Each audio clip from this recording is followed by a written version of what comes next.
Hello, Shugalan Scorpio. Welcome to my channel. I am Medicine, your mystic, seer, and astrological reader for this forecast. We are here to take a look at what's going on for my lovely, mysterious Scorpios for the Cancer season. This is the time between basically June 21st to about July 22nd. And so we're just kind of, I'm just waiting for a card to just kind of allow itself to pop itself out at this time, kind of see what's going on, kind of see what's happening for you. Okay, it's telling me to keep shuffling, so I'm gonna keep shuffling real quick.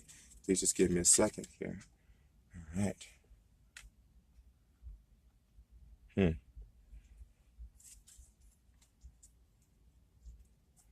Spirit of Family is the card that shows up. The Spirit of Family is recognizing that family is more than just your direct family. And in fact, it expands much more further than simply your ancestors, as far as like how you would imagine or perceive ancestors to be, such as, your mother, your father, your grandparents, aunts and uncles. Family is so much more than that. Did you know that there is a reason you have a certain connection to certain plants or certain crystals or certain elements of nature, like water, and animals, and there's a reason that you are attracted to these things, that these things have a very ancestral stake in who they are to you, and they are part of your family. That these things that come into your life, they're actually part of your family. They're part of, back in the day, they called them totems. They called like animals, certain animals that belong to a certain tribe, for example, that represented a certain tribe. They would call them totem animals that would represent a certain family, or clan animals, that would represent a certain clan. Um, and it's very much like that. If you could understand how our ancestors understood animals, then you can understand the spirit of family. Because the guy, if you can see him right there, he's not just and in fact, maybe I can try to pull him closer for you really quick. He's not, you don't see any people around him. You see a whole bunch of animals. You see, animals that were part of their village, that were part of their ecosystem. Maybe animals that they used to hunt.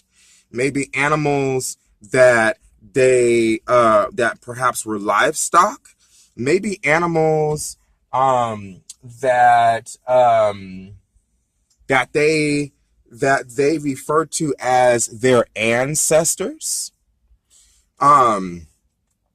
Maybe animals that they have very significant importance to the livelihood of your family, of your tribe, of your ancestors.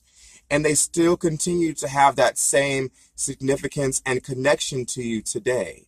There's a reason why you like rabbits or pigs. There's a reason why you like certain types of crystals, certain types of plants, certain types of things within the natural environment. There's a reason why you may like the ocean, for example. It's not an accident that you happen to like the ocean. The ocean happens to be a family member of yours. In other words, it existed as part of your ancestral makeup. Your ancestors had a relationship. They were family. It was family to them, like we are family to one another. And so, Scorpio, the spirit of family is coming into your life to expand your horizons, broaden your perspective of what family is. so that you can understand the natural relationship and connection that you have to things other than your perspective of family. Now, that being said, you do have the sun. The sun, you also have Venus up there, Mars, represented by the blastic oak or the tower, and you have Mercury. And behind them, you have the Three of Vessels, which represents Chiron. Excuse me.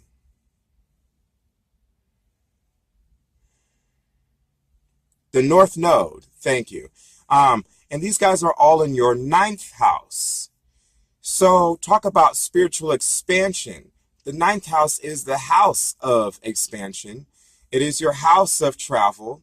It is your house of breaking out of norm, breaking out of things that would hold you back in order to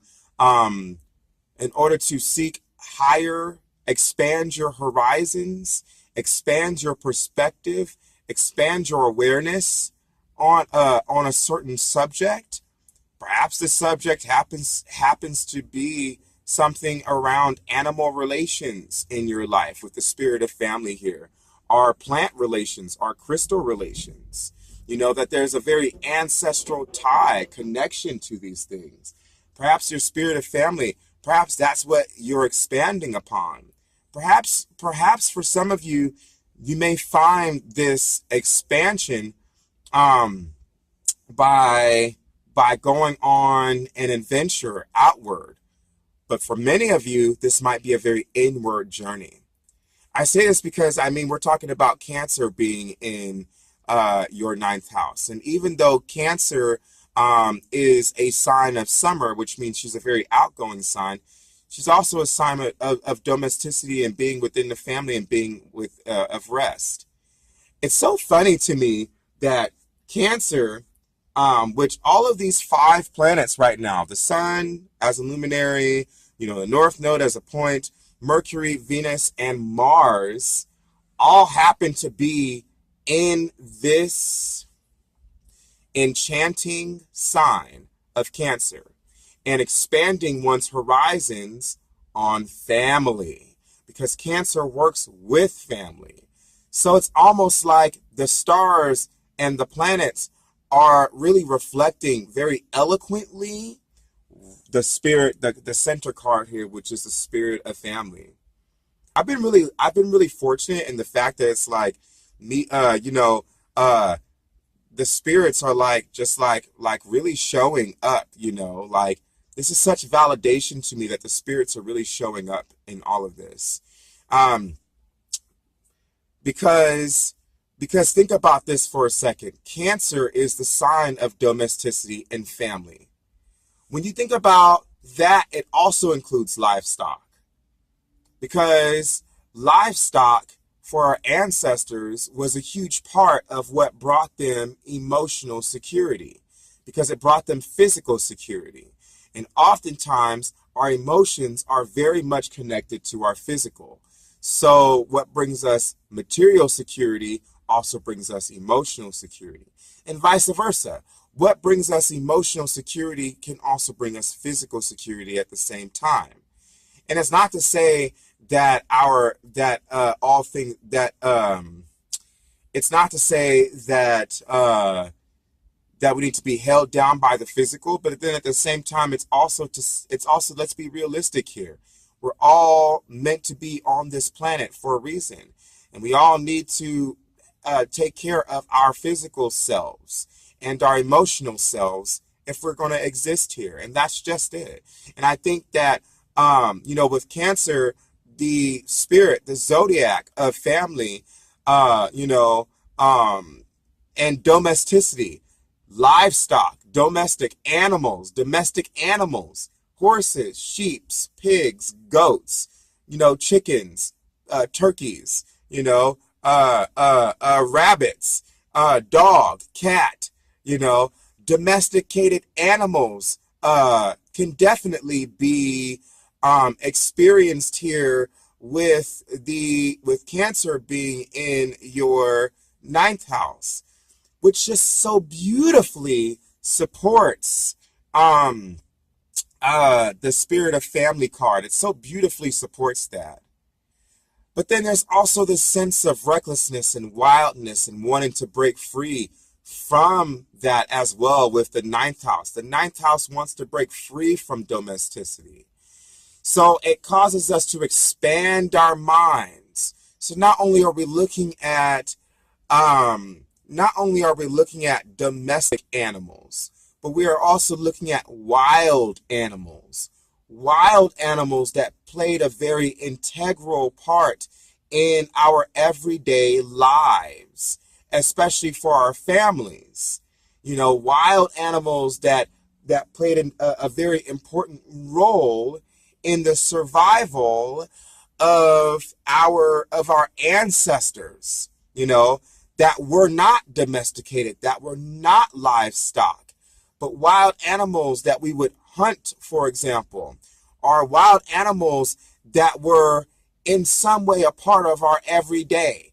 It could even have been our ancestors' wild cats. You know, if they had wild cats in their area that used to come in and used to steal their livestock. It could manifest in that way too. Those wild cats that came in and would steal the livestock, they could be considered part of the makeup of family for you. There's a reason why they're in your world. Anything that was in your ancestors' world, they can be considered a part of family. Perhaps, perhaps wildcats, you know, I'll share something for you with me. For example, you know, a bulk of my heritage is from West Africa, and in West Africa, for some tribes, if a jaguar showed up, on their roof, looking down at them from upon their roof, that meant that someone was going to die, because the jaguar, not only in the West African society, but in other parts of the world, you know, the jaguar, you know, even in the Amazons, the jaguar is a portent, an omen, a sign of death. So, you know, because the jaguar walks the jungle deep within the shadow of the forest. So anyway, my point with this is that, you know, and jaguar energies has just been kind of showing up this whole time I've been having this conversation with you. So there's something here for you to take away that has something to do with jaguar energy for you. I don't know what that is, but I will definitely say that jaguar energy pertains to the West. And Scorpios, your energy is very connected to West energy. Not just West energy in the way of like the Americas, where the jaguar and where the mountain lion exist, for example, but also Western energy in the way of going deep into the self. And jaguar medicine has just been showing up this whole time while I've been having this conversation with you. So there's something in that about going deep. There's something in that about going deep into the dark reaches of the jungle for you, into the shadow of the jungle where no other has ever gone before, you know, to find deep personal truths or to expand one's mind or to find deeper, greater awareness for you. There's something about that. There's something about, retreating from the light and going deep into the shadow of the jungle, perhaps of yourself, or perhaps, you know, if you were considering or planning going down to the Amazons or going to a jungle or going on a safari somewhere, you know, but ultimately speaking, this right now is taking you on a spiritual journey to something that exists within your ancestral self. Cancer also speaks to ancestors too. Cancer speaks to the ancestral bloodline. You know, the emotional and spiritual and blood connection between you and your spiritual tribe, your family, the village, you know, of your ancestors. You know, once again bringing in this spirit of family. You know, the idea of family, you know, Cancer really does a good job about this too. So there's really something deep here with going into the depths, traveling into the depths, discovering something in the world. There's a reason why you are so deeply connected to certain animals. It just keeps going back to that. And it's just really about going deeper and deeper into finding out some knowledge about that just for yourself. I say this is especially a very introspective journey, because even if you happen to travel to the Amazon jungles, for example, or to Africa, for example, or if you choose to go to Siberia, or jungle, go somewhere on like a wild safari someplace, no matter what ends up happening, what's going to be the greater medicine behind it is an expansive knowledge around some part of nature that is very much family for you at the end of all of this. Okay. And all 5 of these aspects here, Venus and Mars and Mercury and the Sun, and behind all of them, the North Node, are pointing to that sort of spiritual destiny for you at this time. Venus is coming out of the 8th house into your 9th house. She's not going to be really hitting any aspects here, but she's going to be coming into the 9th house, which really speaks to physical, the physical and the sensual reflections of things going on within the physical. She's going to be coming into the 9th house there in July. Meanwhile, you're going to have Mars and you're going to have Mercury, who are going to be transiting out of the 9th house and into your 10th house. So they're going to be expanding your awareness, expanding your horizons. And perhaps upon that, you're going to find yourself upon a spirit keeper, a wisdom keeper. And this wisdom keeper, this is like, if I may, this is like going into the depths of the jungle, and then you find a wisdom keeper there within the jungle, and this wisdom keeper, you spend time working with this wisdom keeper. You spend time working with this wisdom keeper within the jungle, because the 10th house definitely represents that wisdom keeper that you find when you go into the depths. You find a wisdom keeper there, and this wisdom keeper is there to help strengthen your roots, deepen your roots, deepen your knowledge about the histories of something.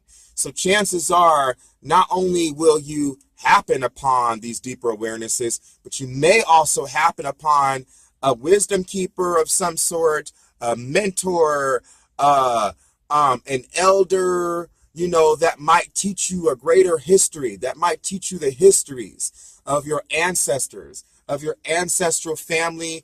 They might not necessarily be teaching you specifically about your personal family, but what they're teaching you has a deeper correlation to your family. It's all interwoven and interconnected in a greater system of things. So really allowing your mind to be expanded on how is what this higher up, this manager, this administrator, how this boss, how is what they are teaching me actually, this elder, this wisdom keeper, how is what they are teaching me actually directly related to my own family? It's like going into the jungles of Africa and then finding elders that are in these jungles of Africa. You're going to this village in Africa because these villagers in Africa maybe happen to be connected to your ancestors. Maybe your ancestors came from this part of Africa. You're going to this part of Africa in order to discover this part of yourself. Maybe you're going into the Amazons or somewhere to go discover this part of yourself. But the whole point is that you happen along something that is part of historical value with the 10th house. The 10th house tends to look at things that have historical value, and especially something that has personal historical value for you. And you're taking time to be among them and to learn from them and to deepen your roots by learning from their wisdoms. And by doing so, expanding your awareness, understanding more latent powers and more latent skills that you possess within yourself because your ancestors have gifted them to you, and expanding your horizon and expanding your knowledge. Now I know my relationship to the stars, for example, or I know my relationship to an animal or to the sky or to a people. Now it makes more sense why it is that I imagine, certain intergalactic beings are star folk. Now it makes more sense why I have this connection to orca or to jaguar or to serpent, or to oak, the oak tree, the great oak tree, or to Yggdrasil, the ash tree, if you connect to ash trees, or to alder, or to wisteria, or to Scotch broom, I had an experience with Scotch broom one time, and like everything has a purpose. It's not just showing up in your world for and you might just look at it casually, but ultimately everything has a purpose. And expanding your mind, expanding your heart, expanding yourself, your full being in that direction is what's really going to serve you at this time. Especially with all the energies where you've got Jupiter, you've got